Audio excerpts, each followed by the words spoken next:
Now, no matter what sort of aquarium you keep, but particularly if you are keeping a reef aquarium, it is really important that you understand that if your water quality is good, funny enough, your tank tends to go good. People also tend to understand that if your water quality is not good, funny enough, your tank tends to not go very good. But the one thing that everyone seems to overlook is that when your water quality is not quite right, give it time and sure enough, your tank will be not quite right. So if your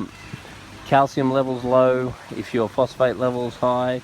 if anything is not quite right, even if the rest is pretty good, you will find with enough time there will be a cost for that. So the best thing to do is either get yourself a logbook and just fill in the levels as you test them, and that's a good way of you keeping track of what you're testing and when. There are also some really good apps available, and then instead of the logbook keeping track of what you test when, then there are various apps that you can just download, and you can use those apps because they will print out various graphs and so forth that are all nice and pretty. But I really believe recording the test is the key, because you'll very often say, I tested my pH last week,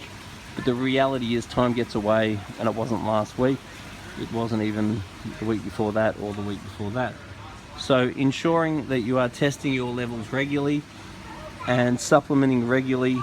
is really the key to a successful tank, particularly a reef aquarium. And if you don't have dosing pump, honestly, my advice is go and get a dosing pump if you have a reef tank, particularly for reef tanks.